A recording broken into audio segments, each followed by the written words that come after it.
Barak Yahweh, Barak Yahweh Shah, Yahweh Bahashim, Yahweh Shah, Bahashim, Dash. All praises, honor, glory, love, respect, faith, and power, and trust, and all credit to my Heavenly Father, Yahweh, and my Heavenly Big Brother, Yahweh Shah. Thank you so much for what you've done, what you're doing, and what you're going to do. Double honors to the apostles and elders and bishops of GMS, Great Millstone, who I learned from, and all the men scattered all over the world, teaching His truth and none but the truth in the name, spirit, and the power of Yahweh Shem Shah, trying to put a spiritual bug in you Hebrew Israelites' ears, you so-called black Latinos, Hispanics, Native Americans, Seminole Indians, and you speckled birds. And what is a speckled bird? That'd be a Hebrew Israelite that look like some of the heathen nations, like for example, a Hebrew Israelite that look like Donald Trump, or a so-called white person. Yeah, because Donald Trump is a different Edomite. He's orange instead of so-called white. He's actually orange. But anyway, so-called white person or so-called Chinese person, etc., etc. And I got some videos lined up about this war and wars and talks of wars. Yeah, and there's videos related about wars and nations bumping heads with one another, flexing their military muscles and they missiles and everything else as weapons. Anyway, I'm gonna play these videos and we'll get into the scripture my best ability, say whatever God say through spirit and power, Yahweh Shem Shah, the Holy Spirit, the Krahak Dash, Lord willing be on me. Let's get it. This is Dabu 7. We've got quite a few developments here between Iran and Trump. None of it good, and it looks like it's heading in a bad direction, and they're really going to spiral this thing into an economic world war involving China. But Trump is just out here putting on a show, saying that he's going to take over the Straits of Hormuz and declare it a piece of the United States. We're bringing the prices way down. Look at what's happening, coming way down. That is a bold-faced lie, and you know it. All of you are seeing it at the store. And after we finish defeating Iran, which is being very badly defeated. Not really.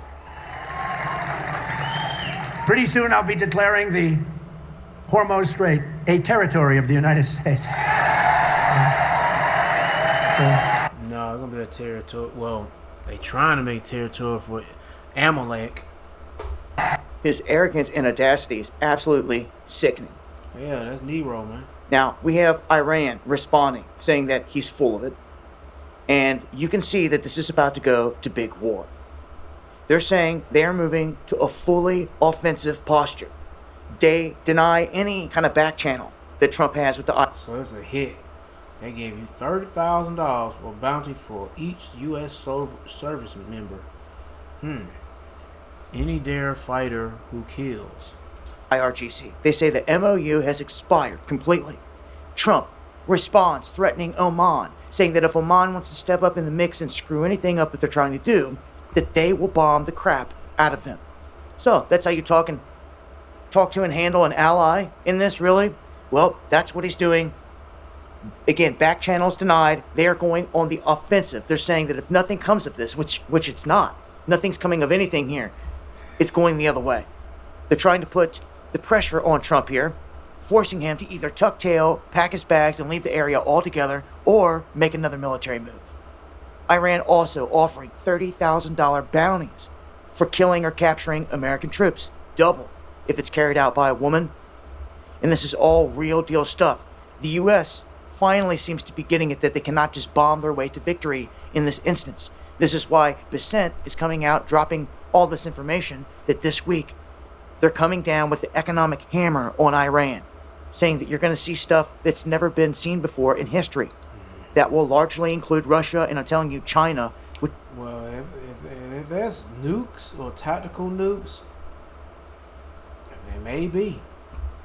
I had a video I was going to add in about, but I got tired of hearing about this shit. Because I'm like, nigga, y'all niggas going to drop nukes on these niggas or what? To get this shit started? I mean, I don't know if it... I don't know. I don't think they're going to drop nukes. Like some small nukes. Some small nukes. Because if they drop some big nukes, then, hey... it won't work out there. I don't know. But anyway, let me just let the video play. Which is the biggest buyer of... Because, I mean... Throwing any kind of nukes really will throw... You can't throw off Bible prophecy, though. Because then, where's the chip implant? You got to have the chip implant out. Then the big nukes will come. Or all the nukes will come. But, I don't know. Let's see what's going to happen. What they plan on doing. They better do it fast. I'm about tired of these niggas, man. Hurry the fuck up, Trump. Oil from Iran. And this whole thing is leading to major war. People just sitting there sleeping on this, but I'm telling you, the blowback in America is not going to be good. Everything's rigged as it is, and it looks like this thing is just escalating one step at a time, and it's not going in the direction that we want. So for everybody that weeks ago, months now, heard the warnings that in just a few weeks we're going to be in serious trouble, where we're in deep water and there's no turning back. Join me for the live stream where I cover this in greater detail Monday.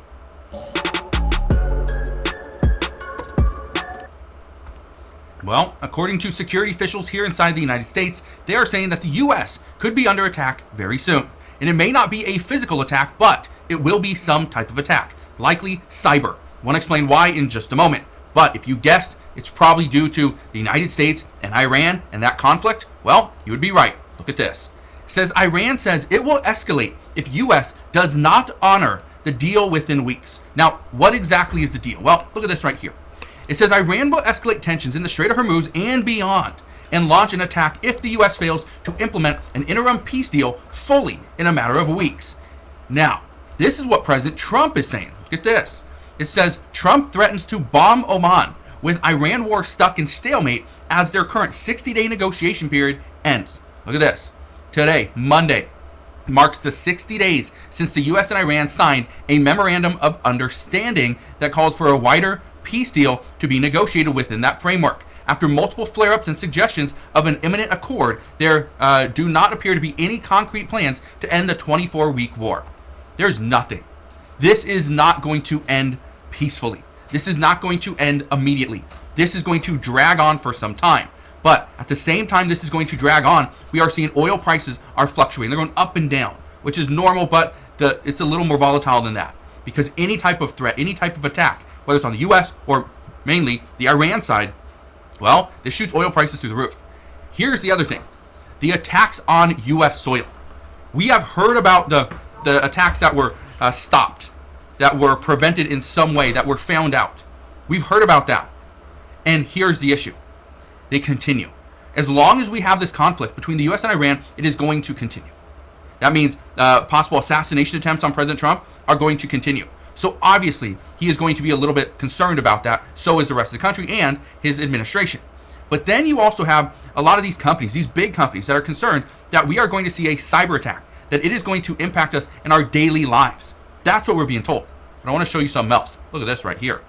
And I just got off the phone with President Trump, who discussed the situation with Iran as the 60-day memorandum of understanding expires. The president told Fox News Iran should raise the white flag of surrender. He went on to say, I have no time schedule. I'm not in a hurry. The president indicating that the U.S. naval blockade is continuing to put new economic pressure on the Iranian regime, despite what the Iranians have said publicly. He said they're good poker players, but they're dying, and that the midterms in the United States have nothing to do with the president's thinking. Now, I asked the president about these parallel talks that are taking place between Iran and Oman about control of the Strait of Hormuz. And the president told Fox News, if Oman gets in the way, we'll bomb the S out of them.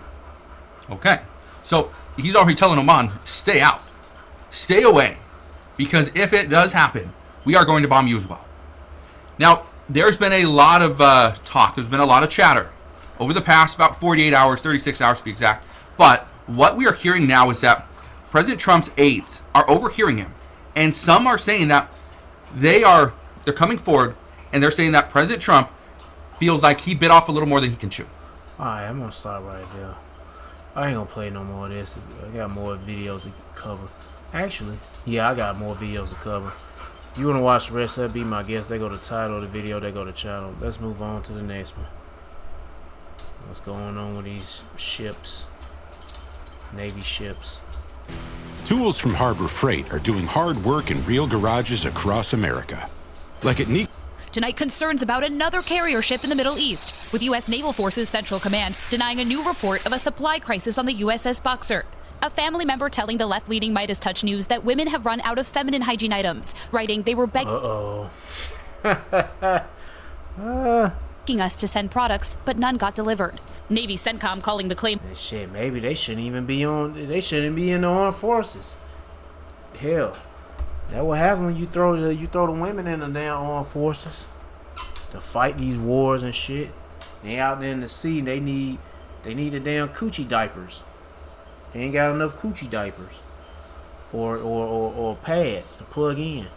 Hey, I'm you know, anyway, and they probably gonna give them damn polymer versions.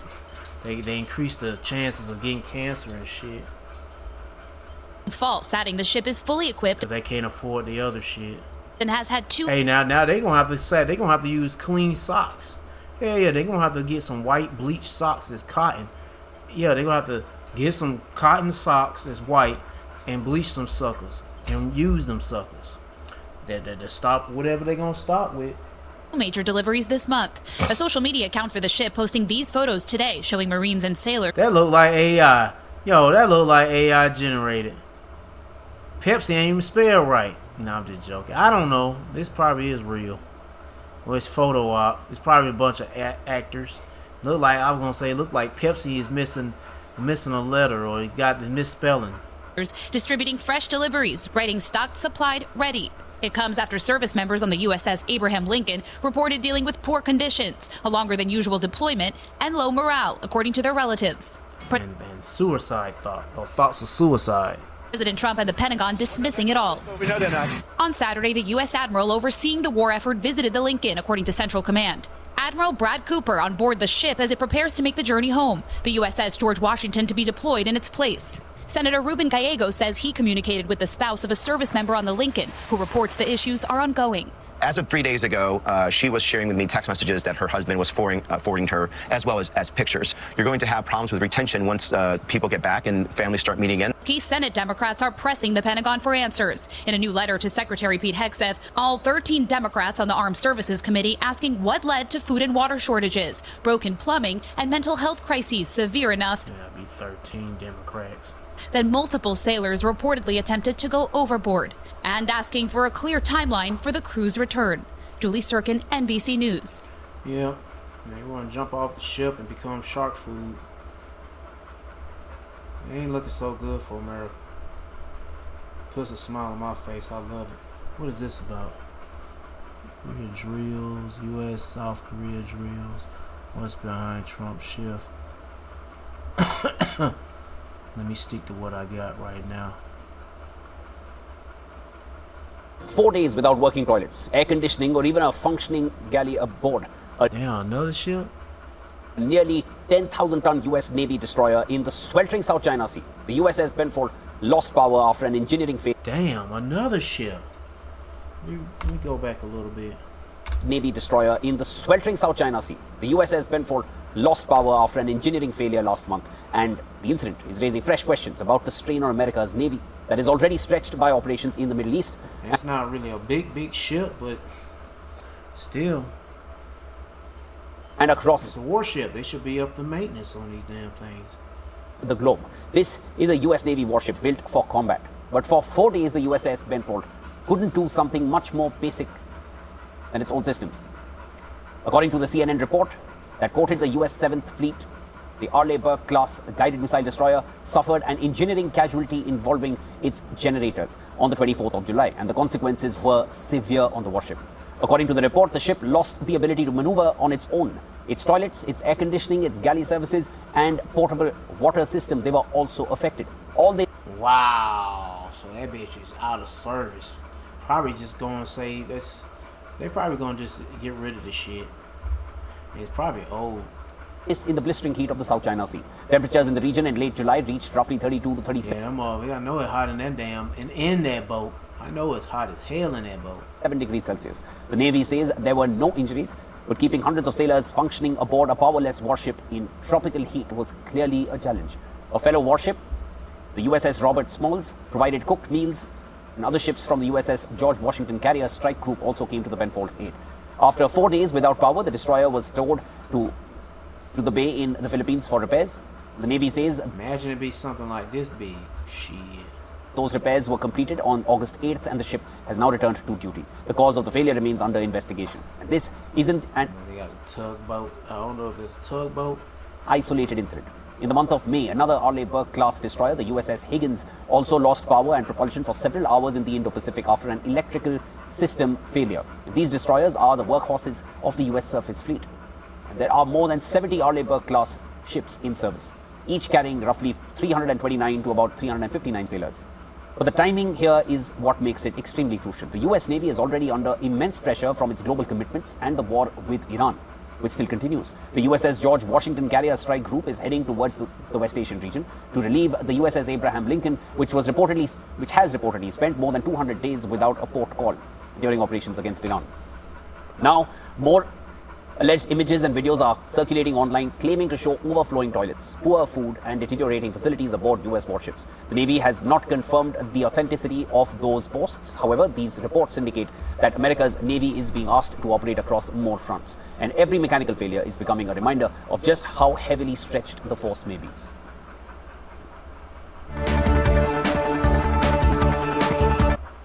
There's a big question right now. Can data from an app which people use just about every day for recording their fitness activities actually turn into a weapon? Can it be weaponized during a conflict? Let's tell you about a new report which makes this precise assertion in context of the West Asia tensions. According to Sky News, over 1,300 Strava users on US military bases in West Asia have been sharing workout-related information which could have been used by Iran to target American forces. Let's just tell you more about this app. It basically allows users to share exact routes and timings of activities like running, cycling, swimming. In the month of May, a US senator shared a letter in which CENTCOM admitted to have received multiple threat reports regarding exploitation allegedly of commercial location data to allegedly target US personnel. The Sky News report also claimed that many of those posting their activities did so under their real names, thereby becoming potential targets for attacks. Take a look now at the example of Bahrain. This country hosts the US Navy's 5th Fleet headquarters after Iran launched an attack on this base in retaliation. Speculation, remember, was rife about the whereabouts of the US military personnel stationed there. According to Sky News, Strava data of a US naval contractor gave away their possible location allegedly. A week before the war, his activities reportedly were confined to this base. After the Iranian attack, though, he recorded doing laps on Strava around the courtyard of the hotel. Subsequently, Iran also bombed this hotel, which reportedly led to multiple Pentagon employees getting injured, reportedly. While it's not confirmed, the report indicated that Iran strategically used Strava data in this case.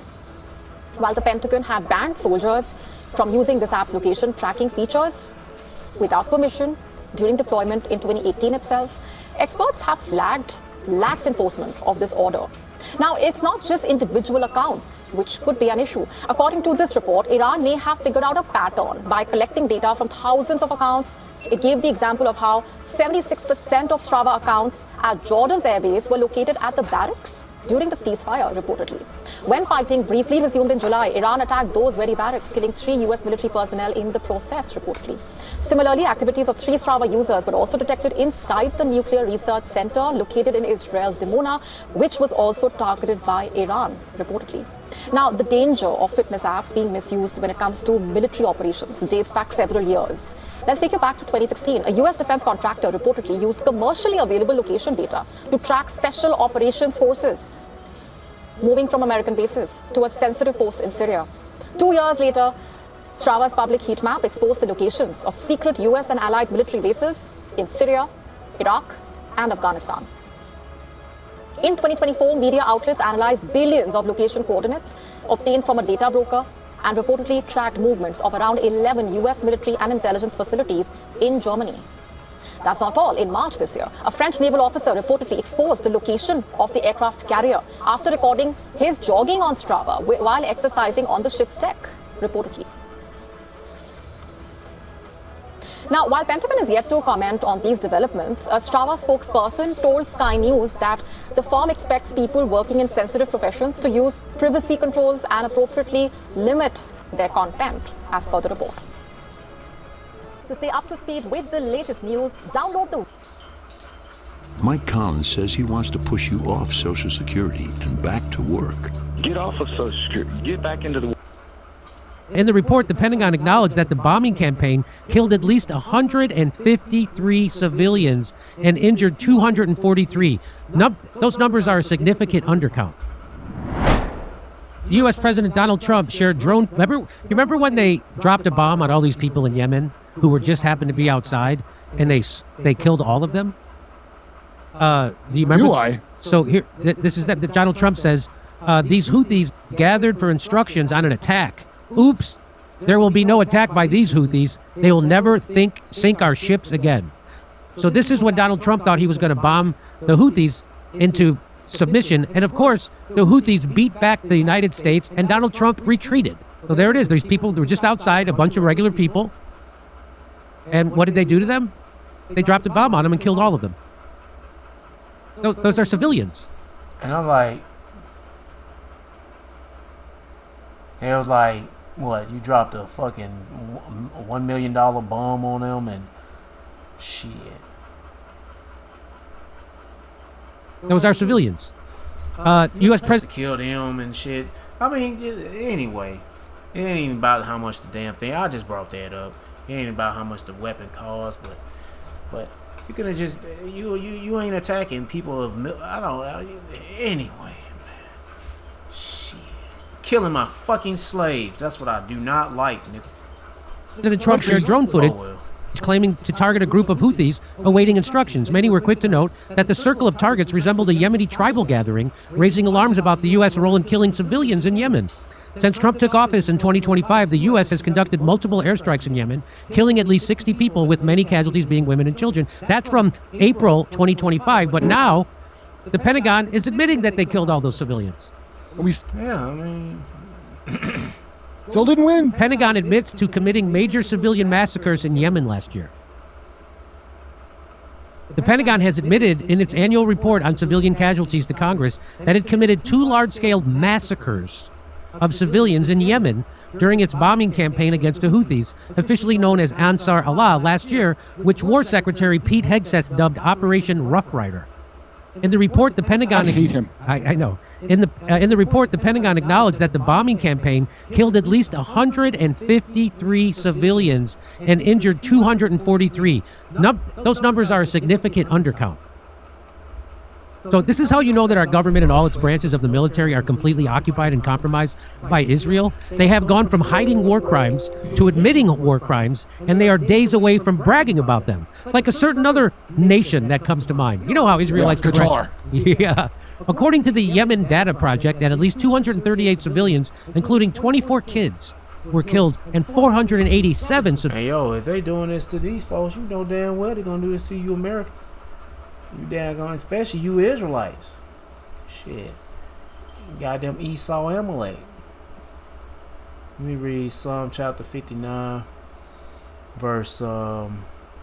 Deliver me from my enemies. Oh my God. Defend me from them that raise up against me. Deliver me from the workers of iniquity. Save me from bloody men. For lo, they lie in wait for my soul, and the mighty are gathered against me, not for my transgression, nor for my sin. O Lord Yahweh, they run and prepare themselves without my fault. Await to help me, and behold, thou, therefore, O Lord God of hosts, the God of Israel, await to visit all the heathens. Be not merciful to any wicked transgressor. Salah. So yeah, we pray the Lord show no mercy to these damn devils. Cause look what they doing to these people, killing our slaves. Hell, you know damn well they gonna do the same thing here in you Israelites. Hell, they been doing this shit to you, dropping bombs on you. Even though that was like damn near 100 years ago, they'll still do it again today.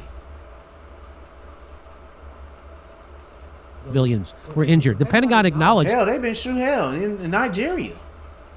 Remember that time they were talking about helping the Nigerian Christians, and they were blowing them niggas up too. And those majority of people in Nigeria are Israelites. They were blowing them up too. That civilians were killed in 3 strikes. So isn't that more kids? Is it Obama now? Is that more? How many kids were killed in Sandy Hook? Is that a comparable number to how many people we killed in that one strike? How many children we killed in that About one Sandy strike? Hook's worth? Probably a little more. Probably a little more.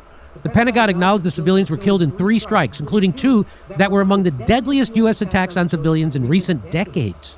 The April 16, 2025 bombing of the Ras Isa fuel port in Hodaya, and the April 25th strike on a migrant detention facility in northern Sada province.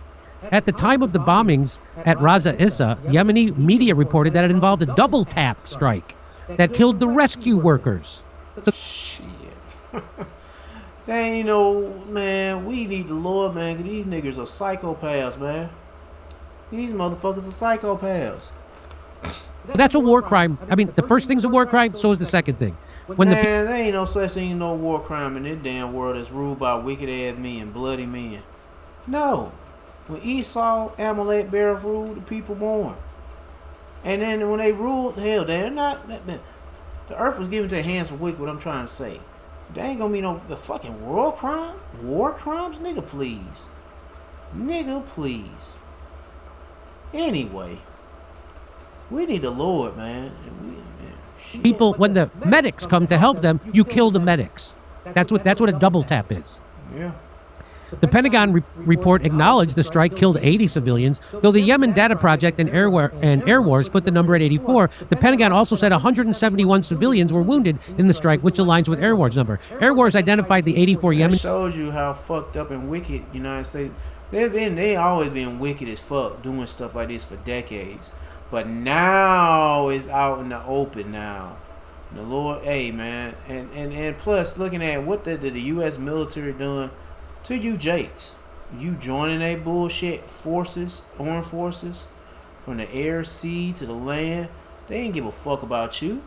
Hell, look what they did with y'all. Look what they did to the Gad and Reuben. They fucked their ass up too, big time. And Issachar fucked them up too. Took their territory, land. Well, anyway. But now you starting to see these niggas getting their ass fucked up through the Lord. And the Lord's fucking these niggas up, man. And they being exposed to being the world's terrorists. Finally. But no, I don't want to say it like that. But yeah, finally they being exposed as being the world's terrorists. But there been so many countries saying this stuff.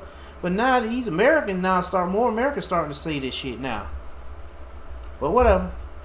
Who were killed and said they were all civilians. The majority were workers at the port, though 2 rescue workers and 3 children were among the dead. At the time of the strike, the U.S. military didn't even claim it was hitting a military target and justified the strike by saying the fuel that came into the port was a source of revenue for the Houthis. Regarding the April 25th strike in Sada, the Pentagon admitted 68 civilians were killed, the same number reported by local media in Yemen and rights groups that have investigated the strike. All of those killed were African migrants being detained in the facility.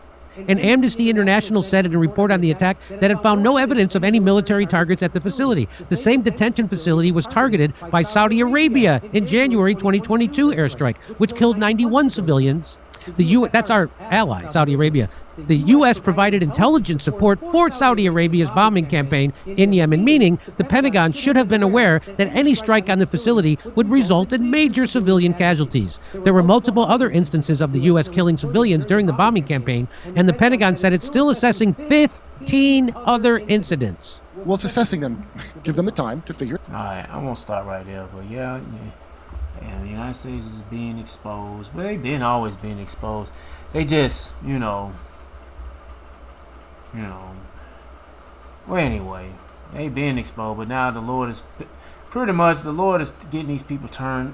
Even I'm trying to say these Americans are being turning against their own country. Yeah, Egyptians versus the Egyptians. It's gonna lead to that, and also lead to sedition.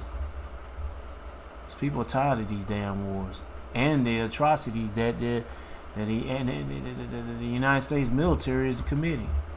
Controlled by psychopaths, mainly by Amalek. Let's see what China got going on. Let's see what they got. Has China's 6th generation fighter just pulled off a maneuver once thought impossible for a giant tailless jet? Did new footage show China's 6th generation aircraft glide into high alpha flight before suddenly pitching into a steep dive? And they probably shot out some smoke. Shot out some smoke and started to fail. The engine started to fail and croak. How can a giant jet with no tail control a near vertical dive, then recover and I climb don't know. Maybe it pulled it off for real. again without losing control? Has China's secret 3-engine fighter now shown its biggest advantage? Well, I mean, they ain't showing did they show the footage of it? Hell nah. That's a tail. Yeah, that's a tail end. Once thought impossible for a giant tailless jet? Did new footage show China... That shit ain't do a damn thing. I mean, I don't see they ain't have footage. It's just photos, so we don't know what the fuck is going on. But it doesn't really matter. During a steep descent, requiring the flight control system to manage a sudden and dramatic shift in aircraft attitude. The jet transitions from high alpha flight into a near vertical dive, a move that can rapidly increase speed while reducing the pilot's margin for error. It performs a sharp recovery while maintaining aircraft control, avoiding an aerodynamic stall or loss of stability as forces rise during the pullout. The aircraft must rapidly manage changing airspeed and energy, preventing it from gaining too much speed in the dive or losing too much for recovery. It continues climbing immediately after recovering from the dive, showing that it retained enough energy, thrust, and control authority to regain altitude.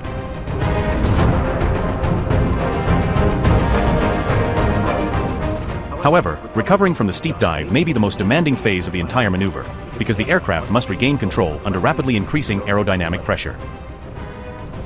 The flight control system must manage rapidly changing angles of attack, shifting the jet from an extreme nose-up condition into a steep descent and controlled recovery. It must maintain control as airflow becomes less predictable, particularly around a tailless airframe that lacks conventional horizontal and vertical stabilizers. The aircraft has to control rapidly changing airspeed during the dive, preventing excessive acceleration that could strain the airframe or complicate the recovery. It must withstand potentially high G-loads during recovery, as the jet pulls out of the dive and rapidly redirects its flight path upward. The maneuver must remain within aerodynamic and structural limits, ensuring high loads and unstable airflow do not damage the aircraft or cause a loss of control. The jet also has to preserve enough energy to climb after recovery, demonstrating that the dive and pullout did not exhaust its available performance margin. The maneuvers are even more striking given the fighter's unusual size and tailless design, a configuration that can aid stealth but creates serious control challenges.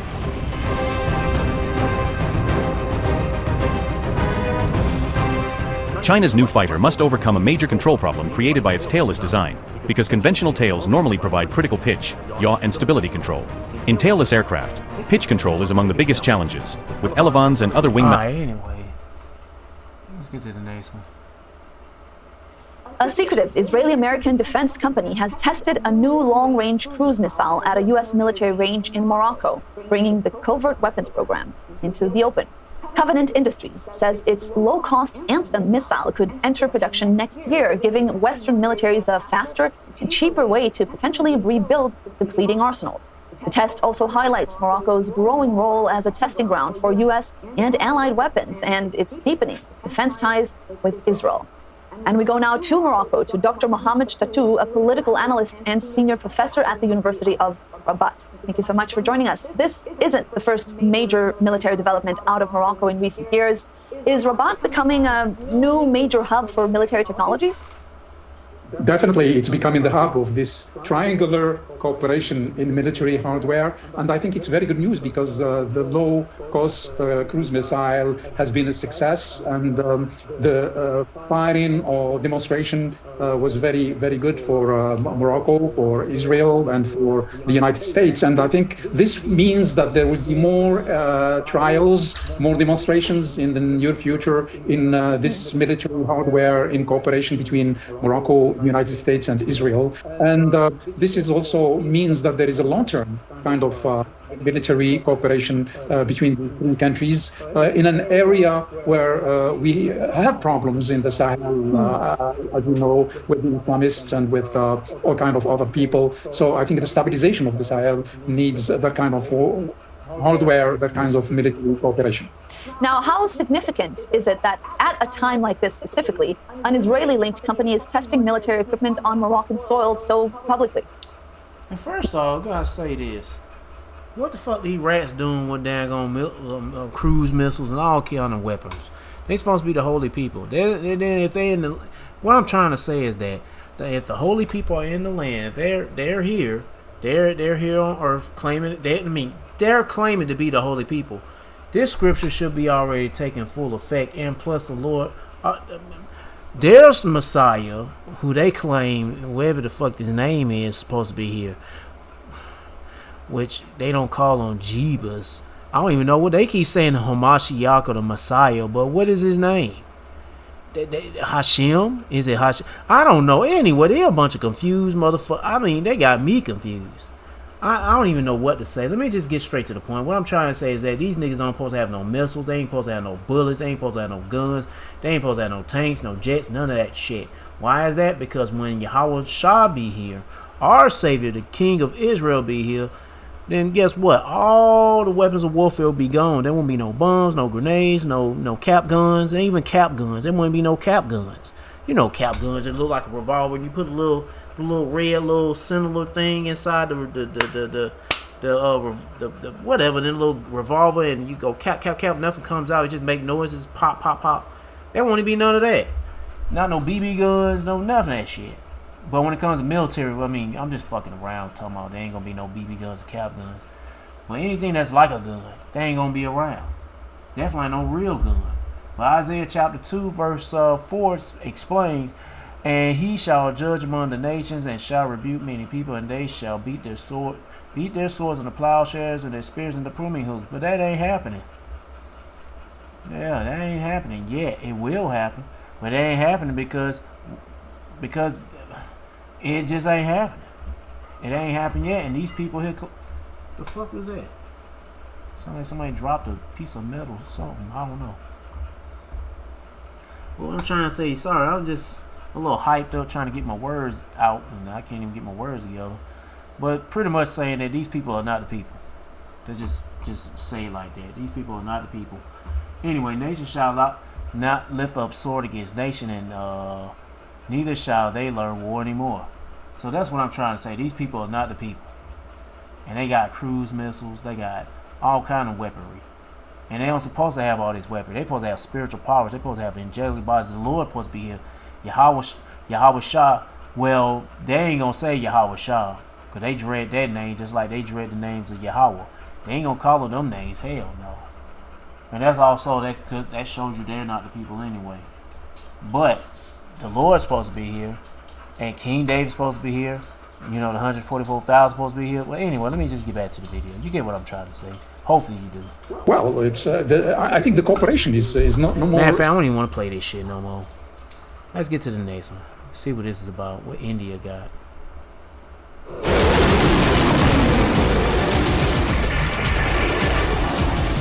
India has always claimed that the Agni 5 missile has a range of over 5,000 kilometers. But what if its true capabilities have not yet been divulged? Because over the past few years, two important things have happened to the Agni 5. It has become lighter, and it has become capable of carrying multiple warheads. What if India's deadliest nuclear missile can hit targets considerably farther, potentially putting a much larger part of the globe inside its strategic envelope?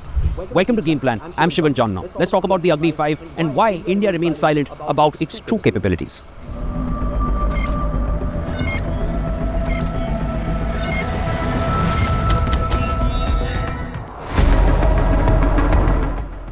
The Agni 5 is India's most advanced nuclear-capable operational intercontinental ballistic missile. The missile represents the core of India's land-based nuclear deterrence and is operated by the Tri-Services Strategic Forces Command. It serves as the cornerstone of India's strategic nuclear deterrence. When the Agni 5 was tested for the first time back in 2012, the Indian government described it very carefully as a missile with a range of more than 5,000 kilometers. Now that distinction matters. The original Agni 5 weighed around 50 tons, but subsequent versions reportedly incorporated advanced composite materials, reducing its weight. It was reported that India had achieved a weight reduction of more than 20% on the Agni 5, and with that reduction, the missile could even possibly travel beyond 7,000 kilometers, is what was reported. That claim was attributed to an Indian official familiar with the program. The Indian government remained silent. China. So I'm guessing, is this I don't know if it's a ballistic missile? Well, anyway, or not ballistic missile. What's the word? ICBM? Probably. And other global powers have always had a keen eye on India's strategic reach. As far back as 2012, Chinese defense commentators questioned whether India's stated Agni 5 range understated its actual capability. An Institute of Chinese Studies assessment recorded Chinese commentary claiming India could be deliberately conservative about publicly advertising its maximum reach.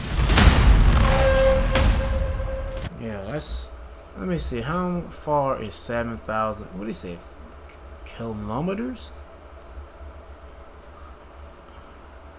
Oh, kilometers.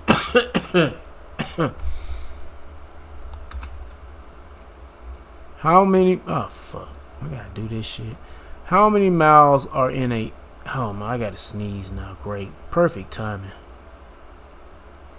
How many miles in 7,000 kilometers? Well, damn, 4,340. I guess that's right.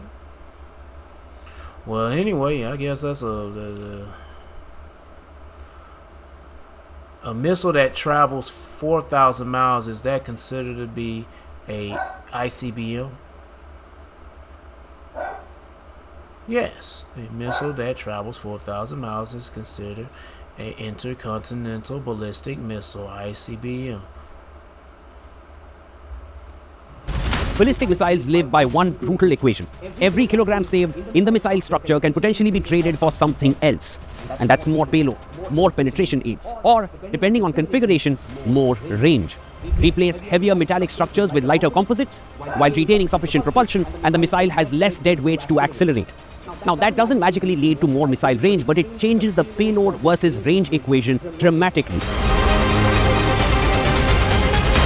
In March of 2024, India conducted Mission Divyastra. It was the historic first flight test of the Agni 5 missile integrated with the MIRV technology. MIRV means one missile can carry multiple re-entry vehicles, which can separate in space and head towards different targets all at once. On the 8th of May 2026, India again tested an advanced Agni missile carrying multiple payloads aimed in the Indian Ocean. The targets were achieved, and that would radically complicate the job of any adversary's missile defense network. Again, India did not specify which Agni missile variant it was tested on. Even if it was the Agni 5, MIRV would not by itself make Agni 5 fly farther. The range question comes from something else. How light has the missile itself become? And how heavy a payload is India choosing to carry on it? Alright, that's enough, but India, they got some ICBMs. Everybody getting their ICBM game going and up. Let's see what Russia got to say. Russia is quietly moving the drone war closer to NATO. New bases are reportedly being built within striking distance of alliance territory, turning cheap drones into a new weapon of pressure against Europe. And now NATO is looking at a much bigger answer, a major expansion of its nuclear posture aimed at Russia. Take a look.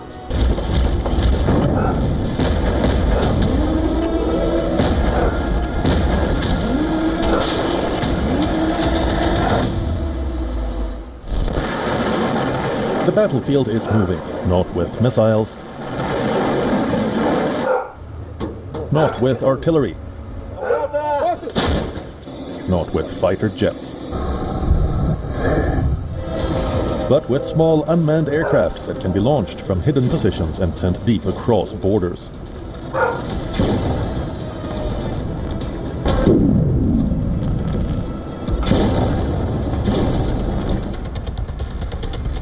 NATO is facing growing drone threats along its eastern flank due to the war in Ukraine. Stray, long-range drones, GPS jamming and suspected hybrid sabotage operations have forced member states like Latvia and Romania to scramble fighter jets and shoot down such aircraft. A Telegraph investigation reports that Russia has established a network of secret drone bases capable of launching long-range drones towards NATO territory. The investigation identified 10 locations that could give Moscow new options for striking targets far beyond the Ukrainian battlefield. That changes the equation. Russia does not need to send expensive aircraft deep into NATO airspace. It can launch drones from closer to the alliance. They are cheaper, but they can be produced in large numbers, and they can force NATO to spend far more expensive weapons trying to stop them. The danger becomes even greater when these bases are combined with Russia's wider missile and nuclear forces. Russia has the world's largest nuclear arsenal by total inventory, with estimates of around 5,400 warheads. The United States has over 5,000. Together, the two countries... They got way more than this. They always showing you the same damn numbers. Every year is the same number. They got way more than this. Countries possess the overwhelming majority of the world's nuclear weapons. Now, Europe is responding. According to reports, there are plans for a dramatic expansion of NATO's nuclear posture in Europe, with a reported 250% increase. That would represent a major shift in how the alliance prepares for a possible confrontation with Russia.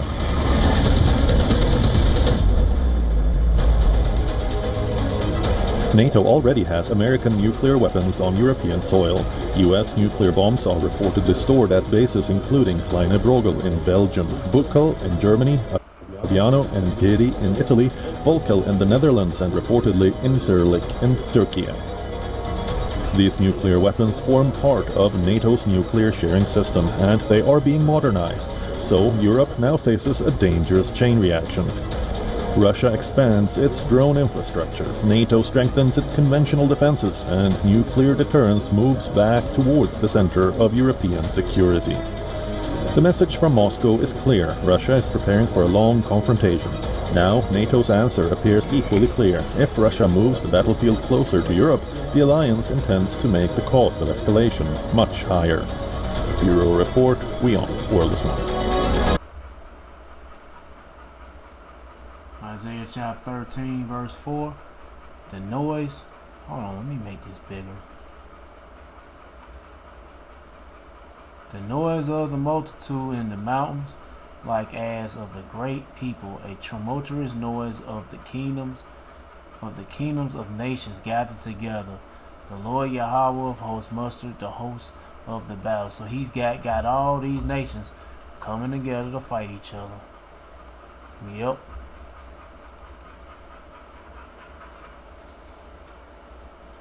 What else we got?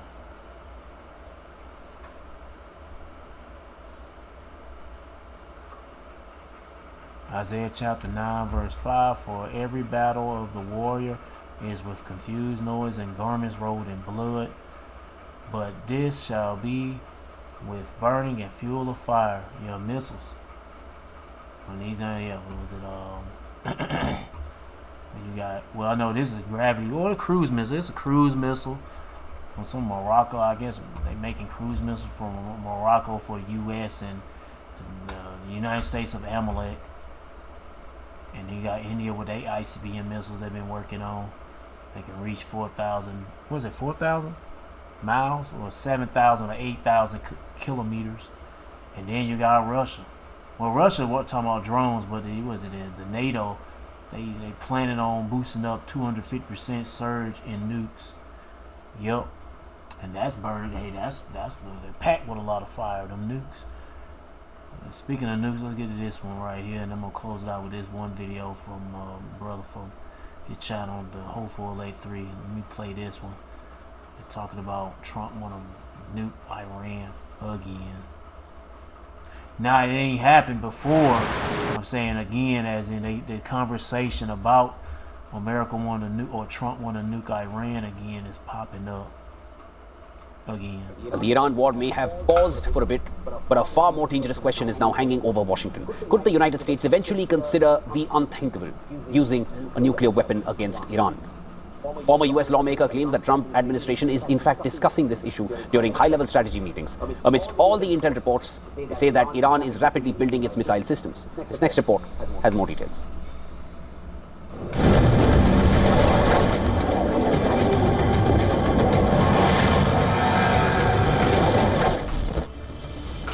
A nuclear weapon is never supposed to be used.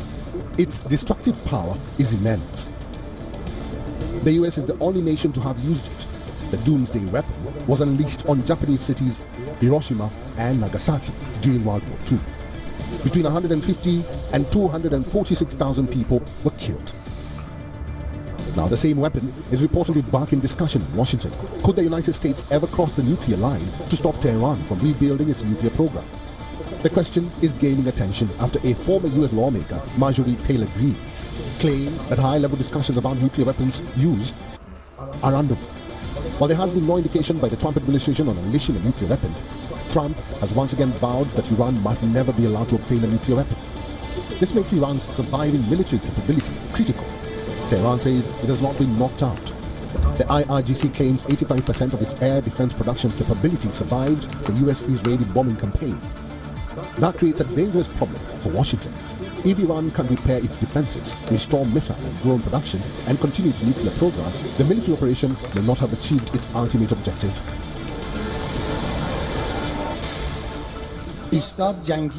I do not mean that we had destroyed the American and Zionist armies. Rather, I meant that the United States and Israel, with clear and explicit objectives, 9 official and written goals that they repeatedly announced, attacked us. So what comes next? More conventional strikes? A return to talks? Or a far more dangerous escalation? Now Iran says that it has reached an agreement over the Strait of Hormuz transit route maps with Oman. An understanding has been reached regarding the map of the transit route, but we had planned, and still plan, to finalize the understanding in the form of a package, the map plus a joint statement. Trump has responded furiously and has once again threatened to bomb Oman if it gets in the way of a deal with Iran. On the other hand, Pentagon has its own mountain warriors. Its arsenal is running dry. It has used most of its critical munitions during its war with Iran. America's mighty military machine is showing signs of strain. The USS Abraham Lincoln has endured an extraordinary deployment. Parents of US sailors claim that some tried to jump overboard. Now US commanders are acknowledging mental health concerns among sailors, a sign of the toll this war has taken. The USS George Washington is moving in the Persian Gulf to relieve the USS Abraham Lincoln. Anyway, Joel chapter 3, verse 9, reclaim ye among the Gentiles, prepare war. Wake up the mighty men, let all the men of war draw near, let them come up, beat their plowshares into swords and their pruning hooks into spears. Let the weak say, I'm strong. Yep. And all these nations, they ready for it.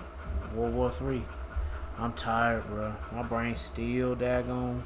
I gotta get some sleep, let my brain cool down. Plus it's hot in here too. Shit. It's hot, man. It's about to storm pretty soon. Talking about heavy rain coming. I had to check the weather out. Let me get the last video with the brother got from Hopeful Late 3. Then I'm out of here. This is the last one I'm gonna do for the night.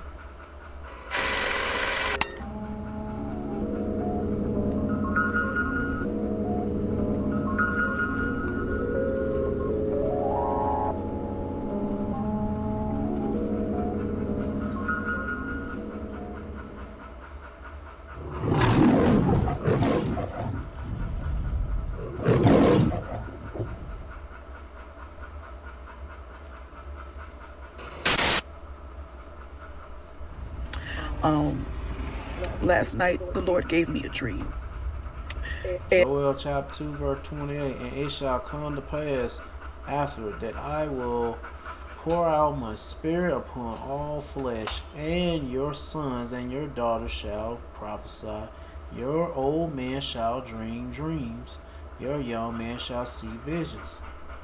And y'all, this thing is real. I was outside and I heard a sound that drew my eyes to the sky, and I saw missiles.